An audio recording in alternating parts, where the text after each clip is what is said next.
Muy bien, bueno, vamos a comenzar la continuación de la clase relacionada con reproducción, farmacología reproductiva.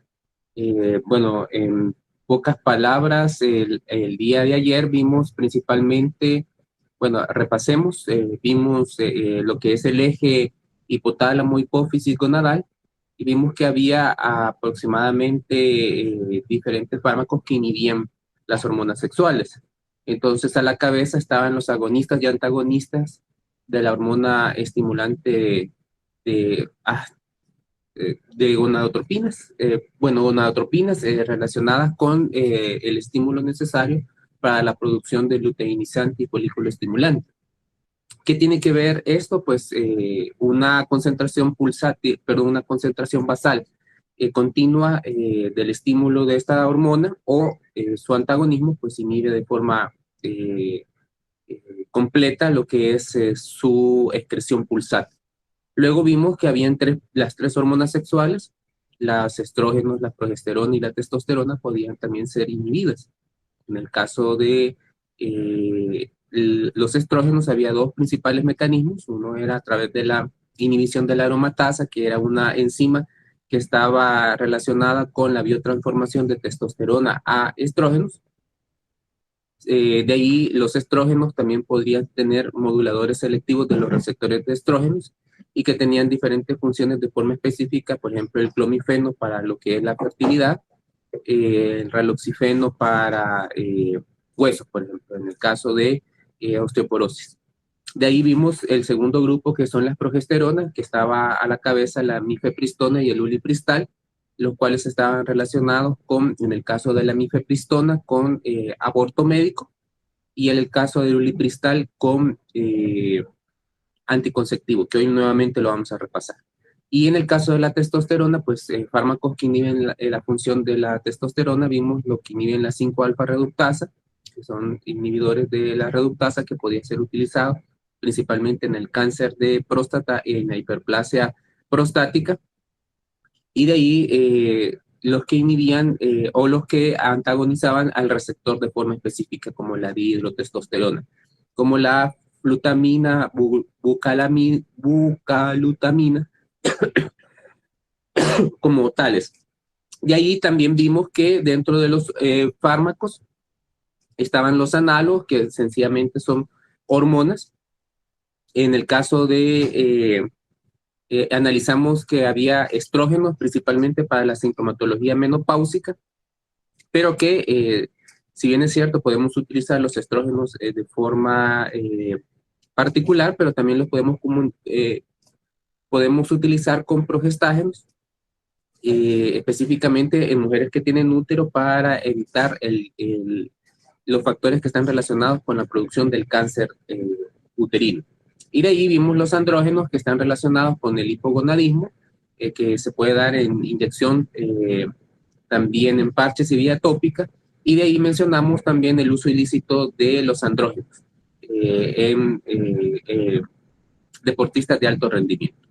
Entonces, hoy vamos a ver las hormonas y análogos hormonales anticonceptivos. Entonces, lo primero que debo de mencionar que los hormonales, las combinaciones de estrógenos, progestágenos como anticonceptivos, y en forma general todos los anticonceptivos, y de ahí deriva su nombre, tienen cuatro principales mecanismos de acción. El principal mecanismo de acción es la supresión de la secreción de la gonadotropina, y con ello pues se suprime también la luteinizante y la folículo estimulante, lo cual al final inhibe el desarrollo folicular y por lo tanto inhibe la ovulación. Entonces ustedes pueden ver en su lado más externo que está una línea que lleva estrógenos hacia la hipófisis y que está relacionado con la excreción de las gonadotropinas.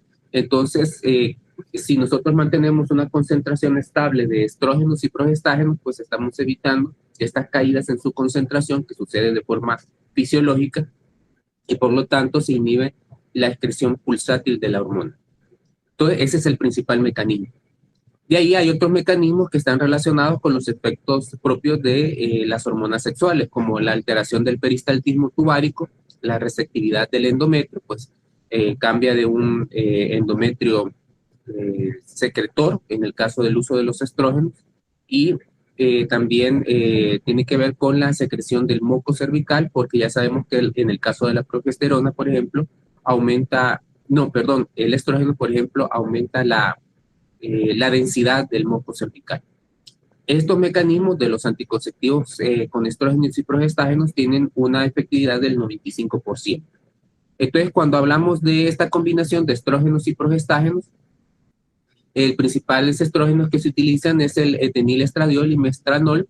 Estos, el uso de solo estrógenos favorece un endometrio proliferativo, lo que está relacionado con un riesgo de cáncer endometrial, y por eso usualmente utilizamos una combinación de estrógenos y progestágenos.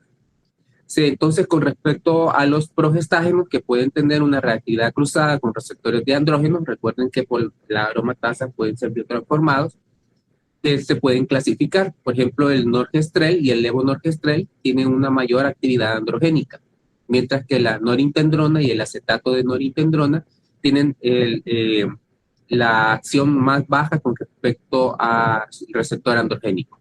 También hay progestágenos de tercera generación con reacción cruzada, como el etinodiol, norgestimato,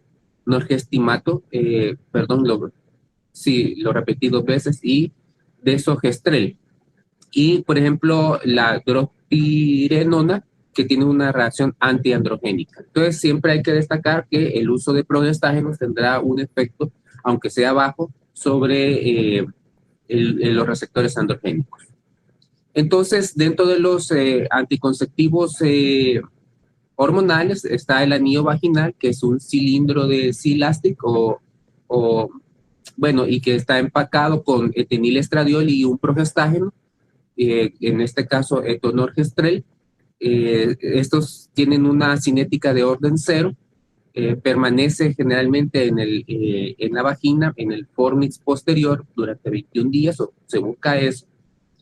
No debe de estar fuera del cuerpo más de 3 horas, y se retira en la última semana, específicamente para provocar la depresión hormonal y por lo tanto favorecer la pérdida del tejido endometrial y la menstruación.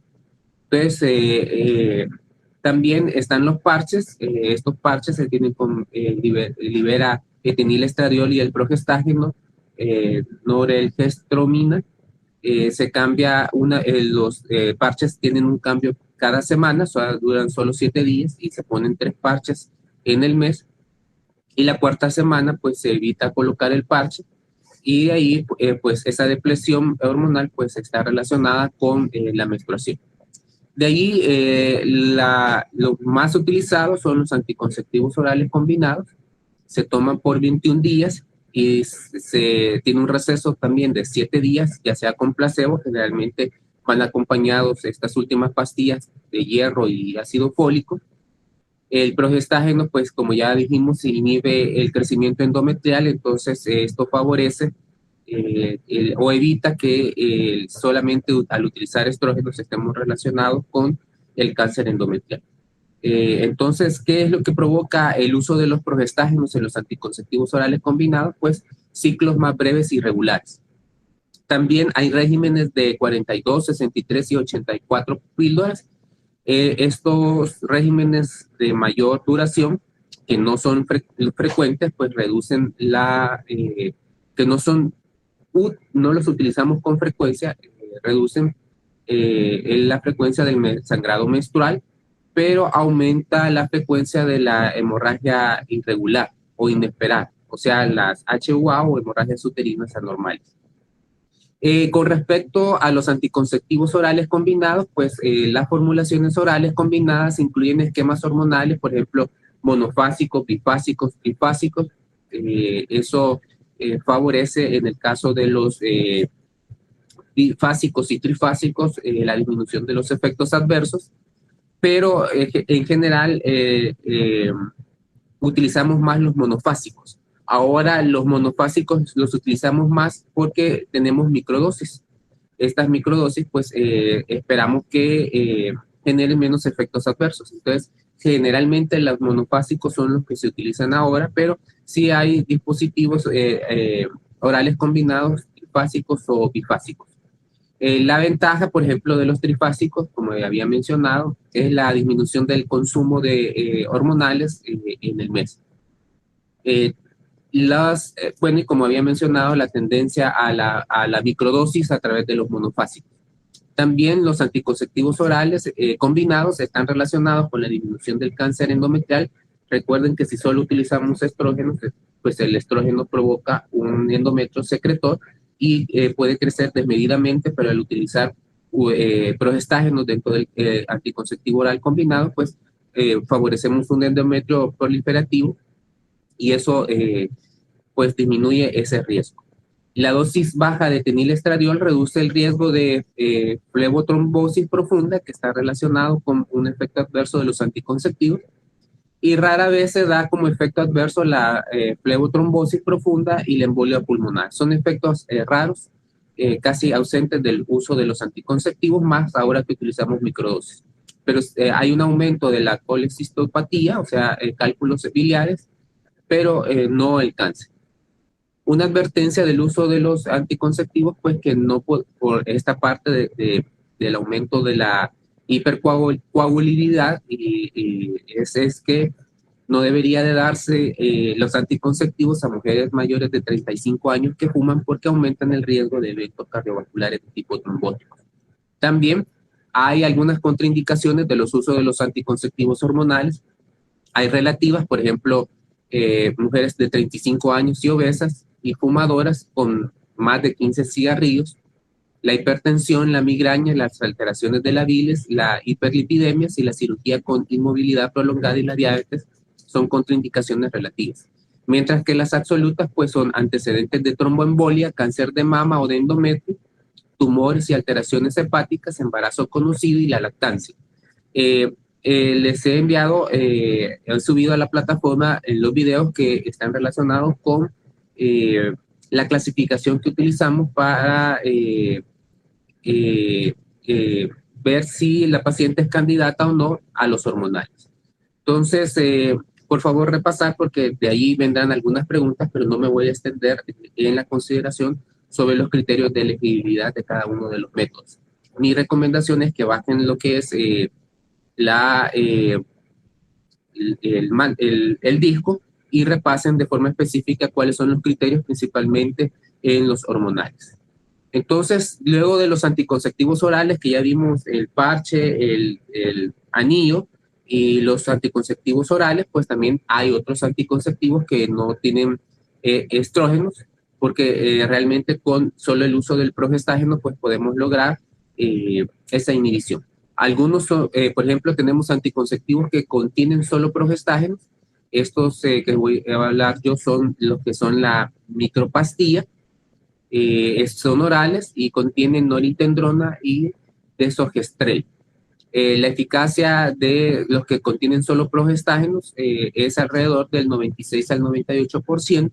Estos inhiben la proliferación y favorecen la secreción endometrial, pero un efecto propio de los progestágenos, los anticonceptivos con progestágenos, es la amenorrea, el sangrado intermenstrual irregular y los periodos menstruales cortos durante el primer año de uso del fármaco.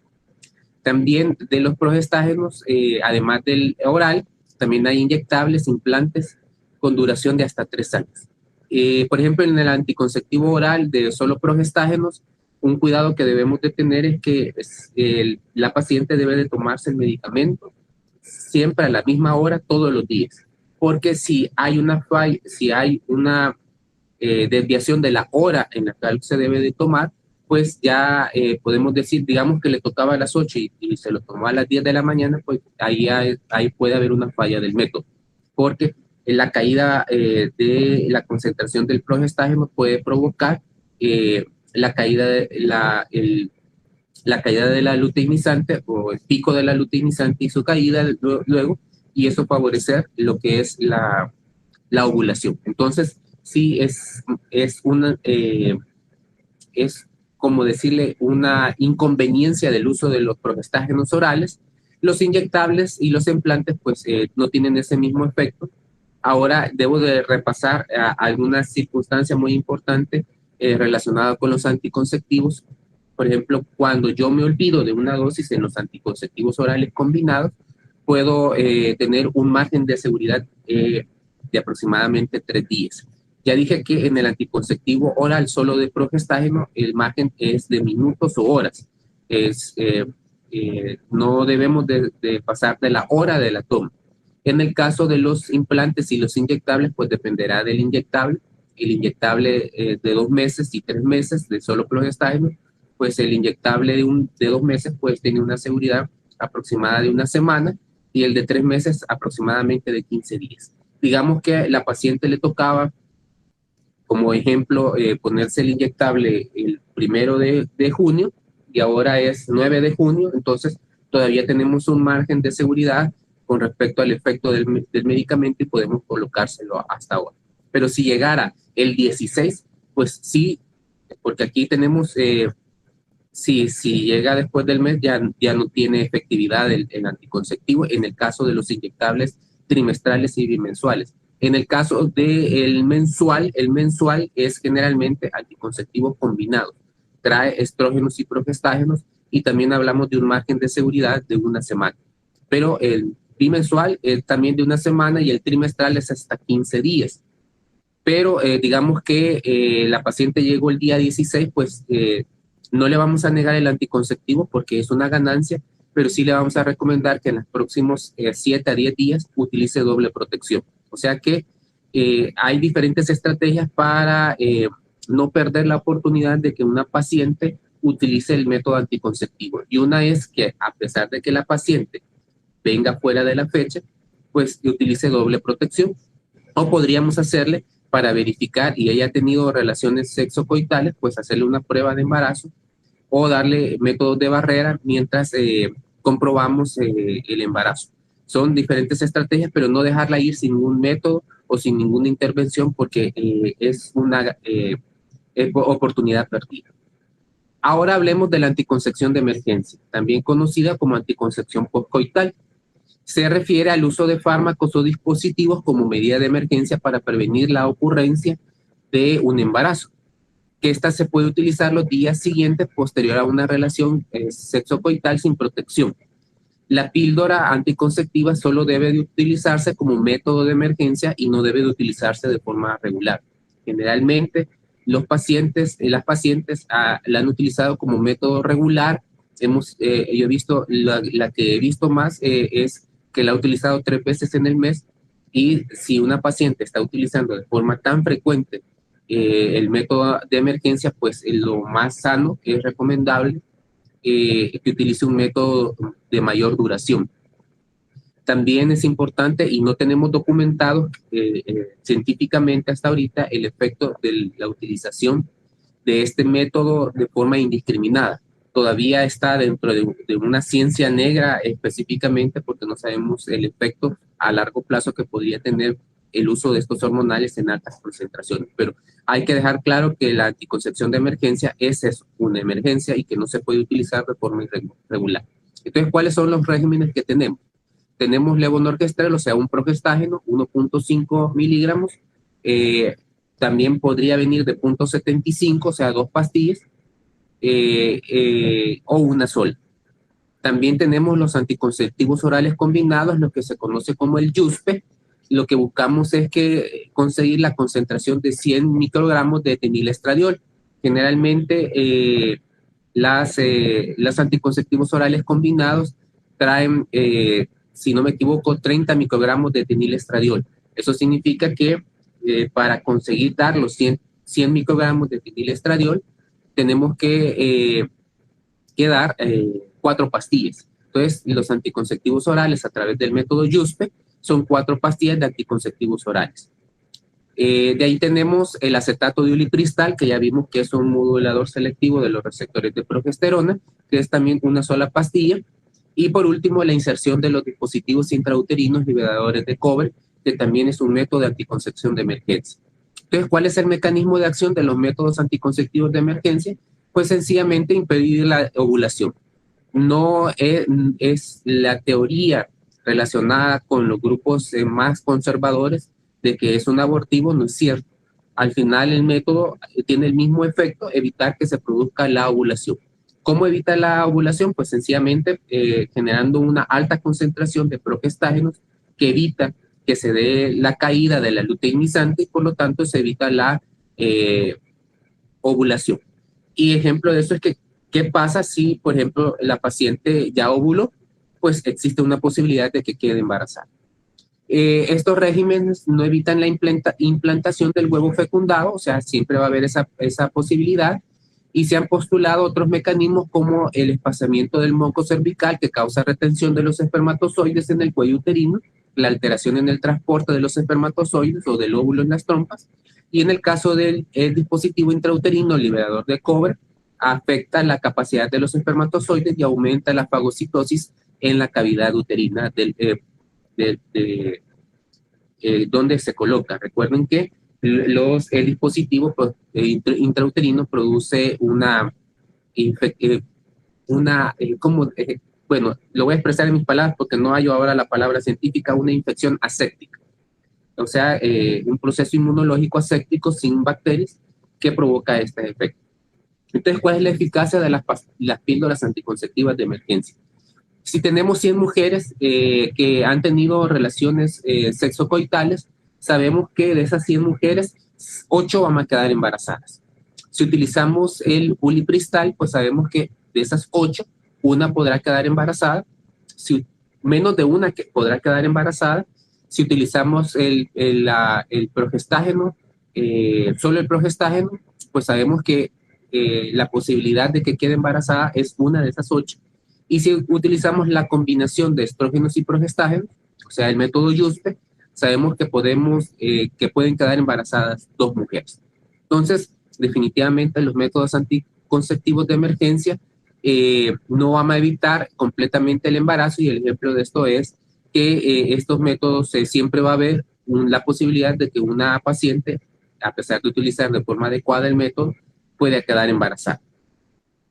¿Quiénes necesitan la anticoncepción de emergencia? Pues la anticoncepción de emergencia puede utilizarse en situaciones como el olvido, no se ha utilizado el método, como habíamos mencionado, no se tomó las pastillas, cuando falla el método anticonceptivo, o por ejemplo, en un método de barrera se rompe el condón, es una indicación, y cuando ha ocurrido una agresión sexual y la mujer no está protegida con un método anticonceptivo eficaz. Entonces, en la violencia sexual podemos ocupar también en la anticoncepción de emergencia.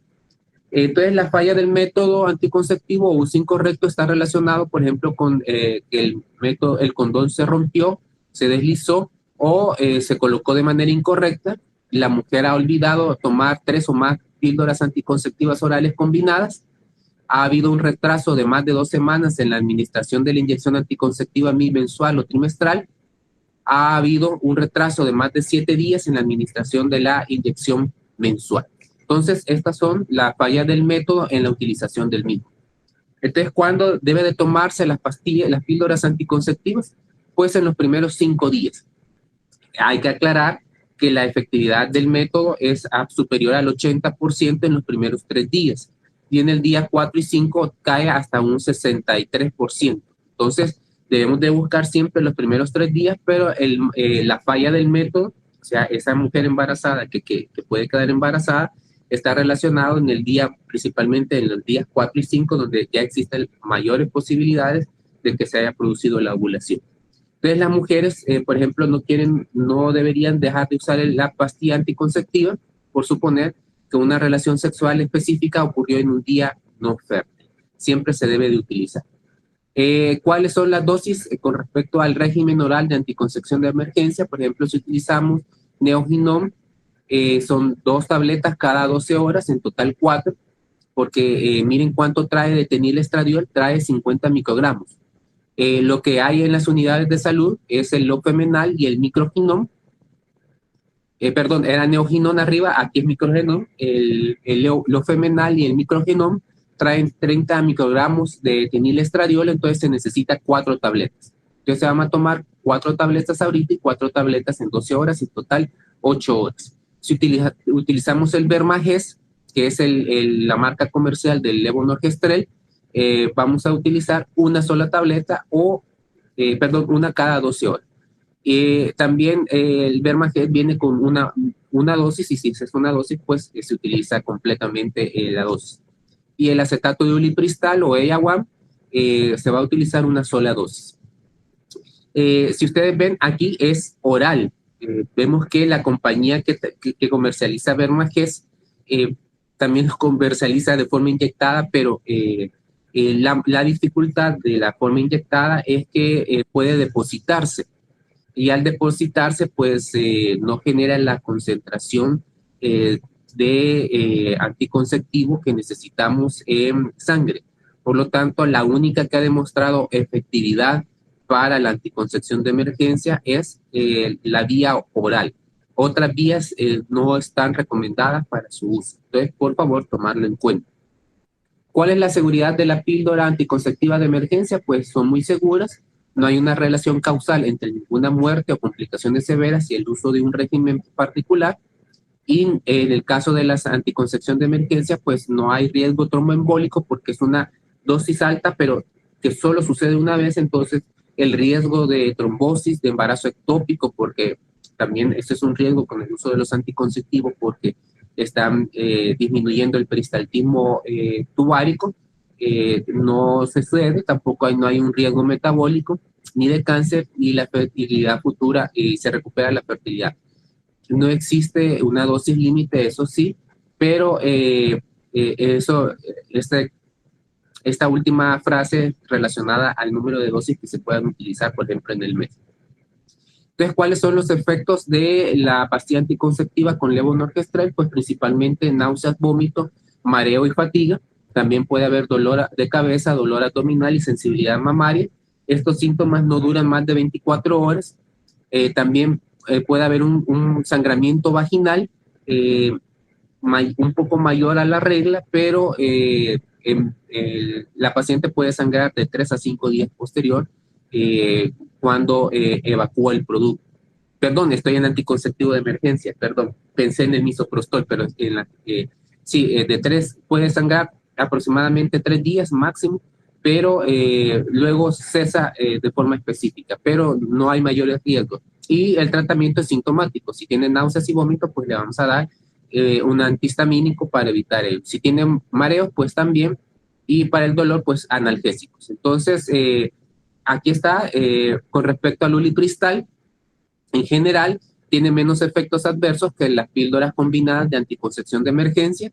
Y según la Agencia Europea de Medicamentos, el acetato de ulipristal en una presentación de 30 microgramos micronizados provocó dolores de cabeza, náuseas, dolor abdominal en un 10% de las usuarias. ¿Cuáles son los manejos de los efectos colaterales de los anticonceptivos de emergencia? Pues para evitar estos efectos, pues se debe de tomar acompañada de algún alimento o tomar medicamento antiemético media hora antes de la anticoncepción de emergencia. Generalmente la anticoncepción de emergencia no se debe de consumir con los alimentos, por eso la recomendación es antes. También, si nosotros, si ustedes recuerdan, me voy a retroceder, disculpen. Si ustedes ven, fraccionar también la dosis es una forma de disminuir la intensidad de los efectos adversos. Ahora, si ustedes me preguntan, por ejemplo, si utilizamos lo femenal, las 8 pastillas, sí, la paciente puede tomarse las 8 pastillas de un solo, pero la incidencia de efectos adversos es grande. Entonces, por eso se recomienda utilizar la dosis fraccionada, 4 hoy y 4 en 12 horas. Muy bien. Si la mujer vomita dentro de las primeras 2 horas después de tomar la primera dosis, pues es necesario repetir la dosis. Si el vómito es profundo, la segunda dosis puede administrarse intravaginalmente. Se recomienda hacer un lavado vaginal con agua abundante, humedecer la tableta y colocarla en la pared posterior del cuello uterino en la pastilla. También las molestias menores como el dolor de cabeza o mama, pues se puede utilizar analgésicos, y en el caso del dispositivo intrauterino, pues puede haber retorcijones o cólico menstrual, y se puede controlar con analgésicos. ¿Qué sucede si la mujer ya está embarazada? Pues no sucede absolutamente nada. La paciente va a seguir con su embarazo. Recuerden que son progestágenos, o sea, son pastillas que favorecen la implantación del embarazo, la implantación del óvulo fecundado. Entonces no va a suceder absolutamente nada. y tampoco es teratogénico porque es una dosis pequeña. ¿Quiénes la pueden usar? Pues las píldoras anticonceptivas son seguras para todas las mujeres, son también seguras para las mujeres, lo pueden utilizar las adolescentes, a diferencia de otros métodos anticonceptivos que sí pueden tener una contraindicación en los adolescentes.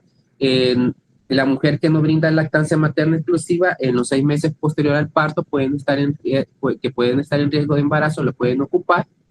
También no está contraindicado durante la lactancia. El levonorgestrel se excreta en la leche materna, entonces en las primeras horas después de utilizarse, por lo que se recomienda que las madres deberían de amamantar a su bebé inmediatamente antes de usar el régimen y luego extraer y desechar la leche que se produce posterior a la toma del anticonceptivo hormonal de aproximadamente 8 horas, pero no más de 24 horas, para que pueda garantizar que no estamos proporcionando el levonorgestrel al bebé. ¿Qué pasa con el uso repetido? Pues el PAE no debe de usarse deliberadamente en forma repetida, no es un, no es un método de uso regular. A las mujeres que no desean embarazarse en el futuro se les recomienda que utilicen uno más definitivo. Y como les había mencionado anteriormente, no disponemos datos sobre seguridad con respecto al uso relacionado con el levonorgestrel de forma frecuente, aunque en general las pacientes no han reportado efectos adversos graves, más que sangrado irregular. Muy bien, esto es con respecto a la anticoncepción de emergencia. No sé si hay alguna pregunta. Y sí, adelante, permítanme. Tengo que ahorita. Sí, Fanny, adelante. Sí, buenos días. Tengo una consulta. Se dice, ¿verdad?, que se debe tomar para mayor eficacia dentro de los primeros 72 horas y eso. Pero mi pregunta es, ¿al cuánto tiempo después del acto es recomendable tomarla? ¿Inmediatamente? 2 horas después? Porque pues las personas dicen la del día siguiente, ¿verdad? Incluso si se conoce así coloquial, la del día siguiente. Entonces, ¿al cuánto tiempo después del acto es recomendable tomarla? Bueno, gracias por la pregunta y esto me recuerda que hay un dato que no he dado. La anticoncepción de emergencia puede tomarse inmediatamente después del acto sexual. Como usted vio, es un margen de 120 horas aproximadamente, o menos las que debe de tomarse. Entonces, entre más temprano se tome la paciente la píldora, pues es mucho mejor. La eficacia cae conforme pasan los días. Entonces, el decir que es el día después, pues no es una indicación médica, se puede tomar inmediatamente. Eso, por ejemplo, lo debemos de acotar en mujeres que han sufrido violencia sexual. Es lo más pronto posible. Ahora, ¿cuándo se debe de iniciar los métodos hormonales? Esto, lo que usted me acaba de preguntar, creo que nos sirve para responder también a esa pregunta. Los métodos anticonceptivos se deben de comenzar idealmente en los primeros 5 días luego de iniciada la menstruación. Ahora, ¿qué pasa si la paciente llega en el día 10 del ciclo menstrual? Nosotros no podemos perder la oportunidad de captar a una paciente y que inicie la planificación familiar. Entonces, si ella, por ejemplo, solicita el método inyectable, pues le ponemos el método inyectable ese día, que no es el día ideal, y le recomendamos que en los próximos días, por lo menos en las próximas, si es el día 10, pues aproximadamente en los próximos 7 a 10 días, utilice doble protección, o sea que utilice preservativo. Ya sabemos que no vamos a evitar que se produzca la ovulación porque lo hemos puesto posterior al periodo, pero ganamos más al captar a la paciente y entonces la recomendación es que utilice doble protección porque ya sabemos que el que la va a proteger realmente de un embarazo a corto plazo es el condón, pero a largo plazo es el inyectable. Muy bien, Cristian, adelante. Bueno, yo tengo la duda con respecto a si en el país es de venta libre este tipo de medicamentos y pues si son de emergencia me imagino que sí.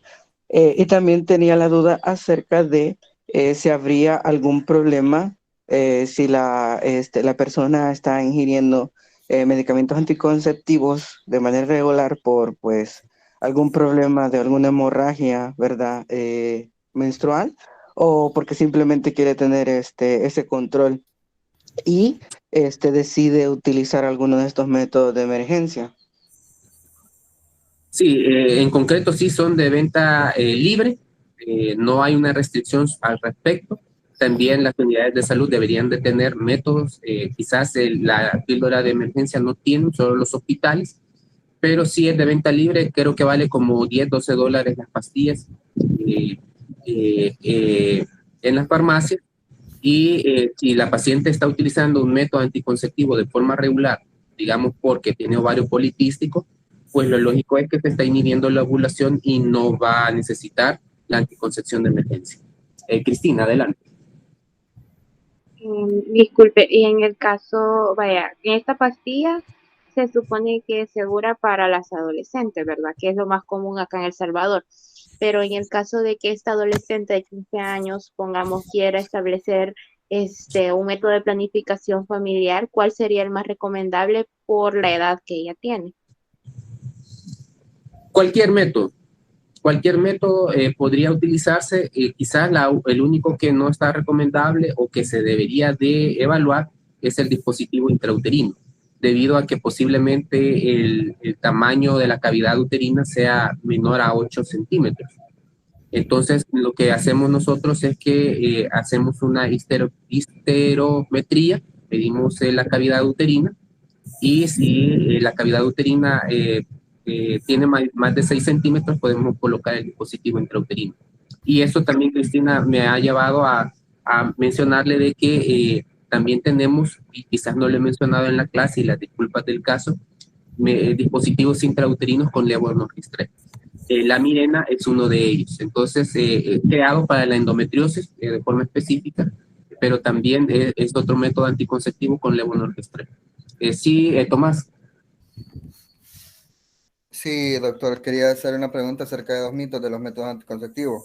Una es que yo he oído bastante que dicen muchas mujeres que aumentan de peso bastante con los métodos anticonceptivos, y otra es que supuestamente, como la compañera preguntó, ¿verdad? Que menores de edad, cuando ya quieren salir embarazadas, en el momento que ya ellas buscan el embarazo, se les es más difícil, como que les interrumpe la ovulación, no sé. Entonces quería saber de esos dos mitos, a ver qué tan ciertos eran. Sí, con respecto al aumento de peso, es un efecto reportado. Puede suceder, pero es infrecuente. Ahora, sí, qué bueno que lo pregunta Tomás. El método anticonceptivo puede producir insuficiencia ovárica. ¿Cuánto tarda la paciente en recuperar la fertilidad? Aproximadamente el periodo máximo que esperaríamos que la paciente pueda recuperar su fertilidad sería el año y medio. Aproximadamente dura 9 meses el periodo de recuperación de la fertilidad, pero porque, como lo hemos mencionado anteriormente, son anticonceptivos temporales. Si bien es cierto, esta insuficiencia ovárica se puede producir, pero se recupera con el tiempo. Entonces, hay que explicarle a la paciente que si esto sucede en pacientes que han utilizado por 5, 10, 15 años el método, entonces se ha producido una insuficiencia ovárica y la recuperación de la función ovárica tarda un tiempo, aproximadamente de 8 a 9 meses en promedio, máximo un año y medio. Sí, Ana, adelante.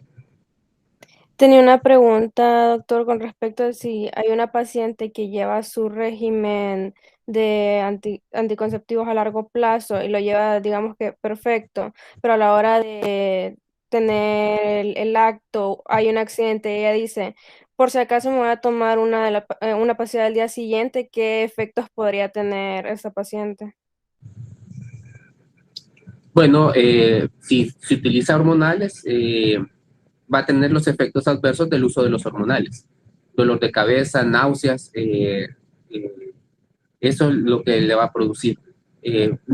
Y en forma concreta no lo recomendaría porque se está utilizando un método anticonceptivo regular, ya sea de este tipo hormonal, porque es lo que estamos hablando aquí en farmacología, pues no sería necesario.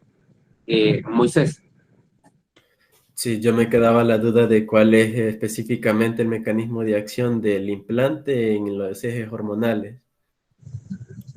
Sí, bueno, decirle que el Mirena, que es el dispositivo intrauterino, perdón que diga la marca pero se nos hace más fácil decirlo. La Mirena, que es el dispositivo intrauterino con levonorgestrel, el mecanismo de acción fue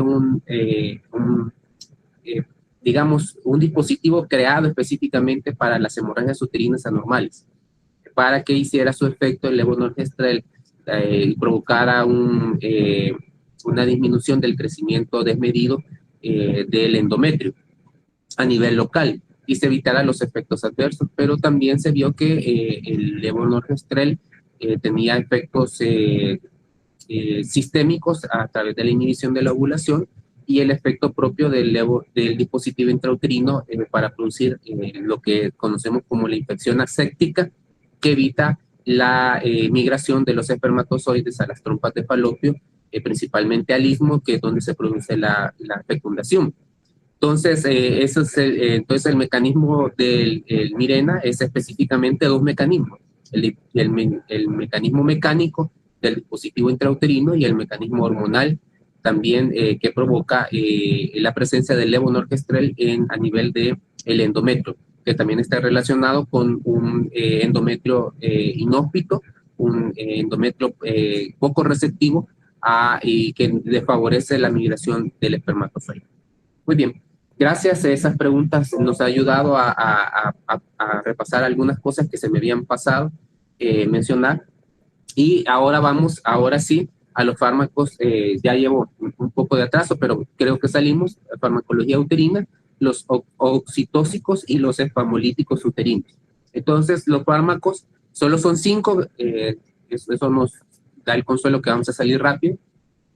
Los oxitóxicos que inducen o dirigen el parto, o sea que estos provocan contracción del músculo uterino, y los espasmolíticos que reducen la motilidad. Dentro de los oxitóxicos, pues por supuesto la oxitocina, la prostaglandina, que aquí una pregunta que me hicieron estaba relacionada con la prohibición de los fármacos, la anticoncepción de emergencia, son hormonales, pero aquí sí, las prostaglandinas sí hay una restricción de su uso dentro de nuestro país, al igual que mencioné anteriormente al modulador de los receptores de progestágeno, la mifepristona, que también por ser fármacos utilizados en el aborto médico están prohibidos en nuestro país. Y los alcaloides de cornezuelo del centeno.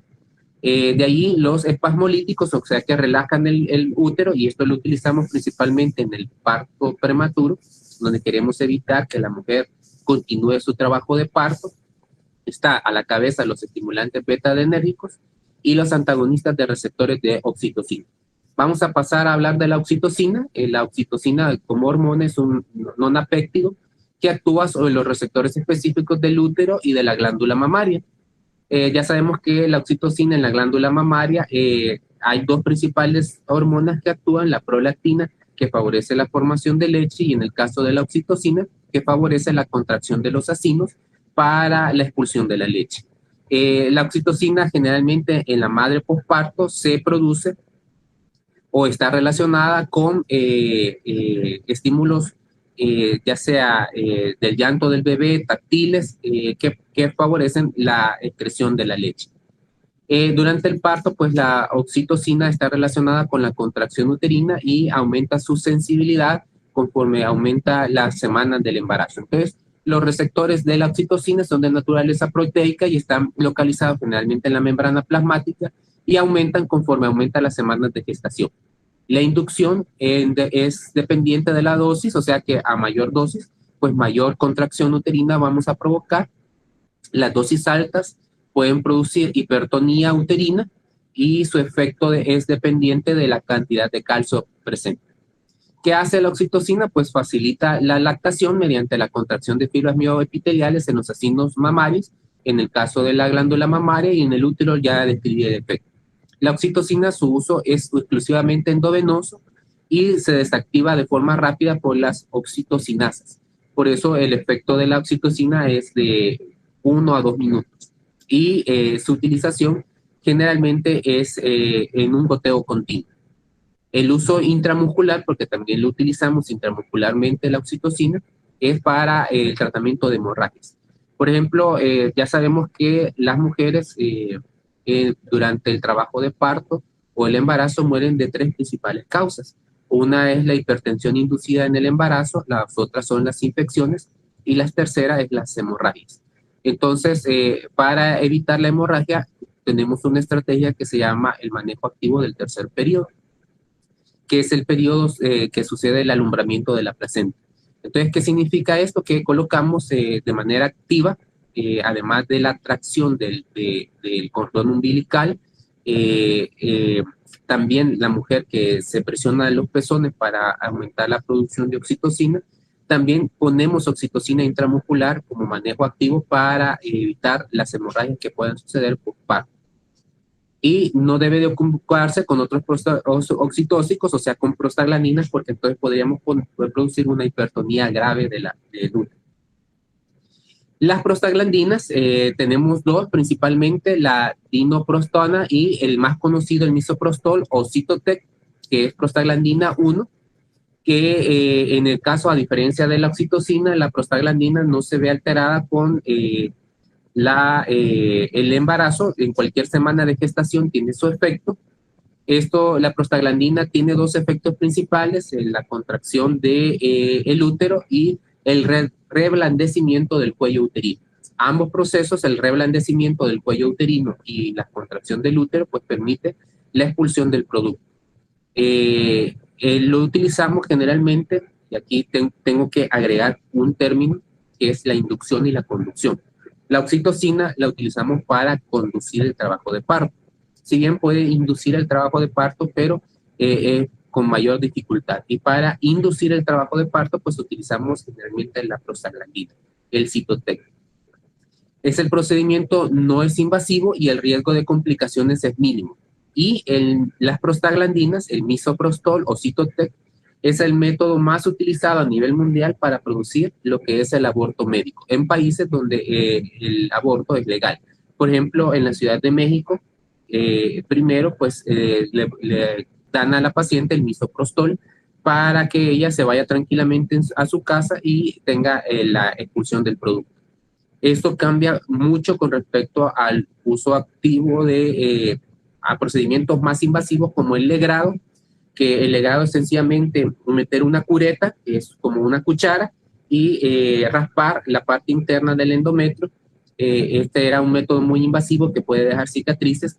Ya utilizar el misoprostol es menos invasivo y con menos efectos adversos. Entonces, ¿cuál es la tasa de efectividad del misoprostol?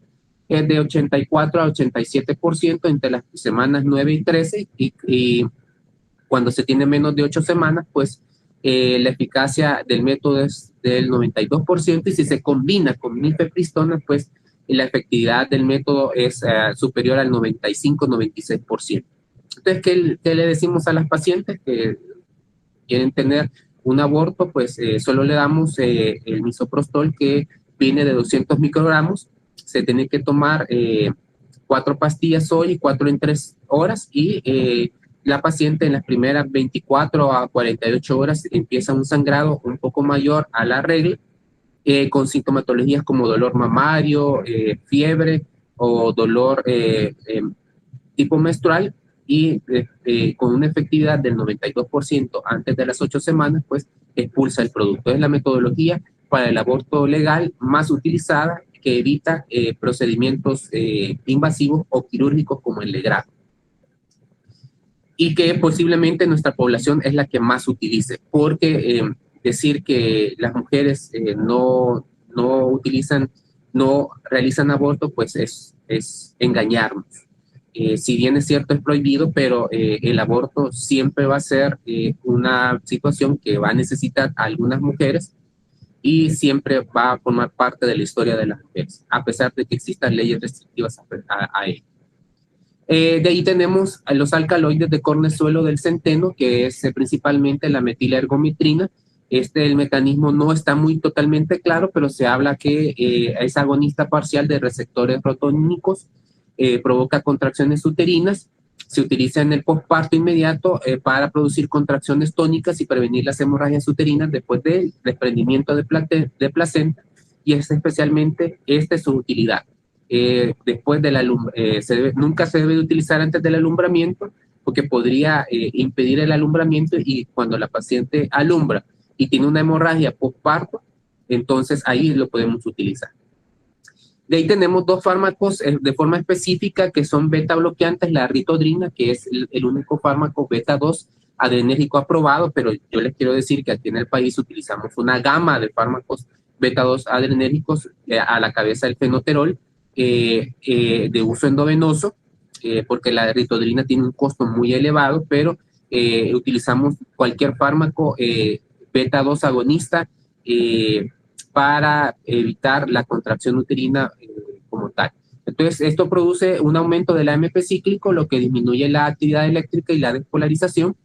Se limita su uso a 48 horas antes de las 22 a 37 semanas de gestación. Su uso generalmente endovenoso, y tenemos que vigilar dos principales efectos: los cardiovasculares, que están relacionados con hipotensión, taquicardia y dolor precordial y arritmias, y los metabólicos con hiperglucemia y acidosis láctica.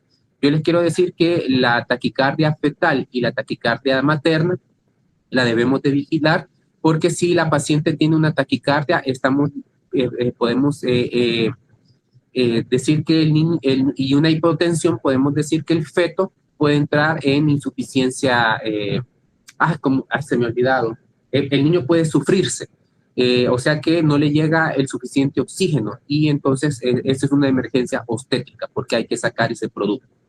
Si es por supuesto que conforme vaya aumentando en las semanas, si el sufrimiento fetal, gracias Sara, a veces se le olvida a uno el término como tal. Entonces el niño cae en sufrimiento cuando hay una hipotensión y una taquicardia. Entonces estos fármacos, cuando se dejan endovenosamente, pues hay que vigilar cada cierto tiempo los signos vitales maternos y fetales.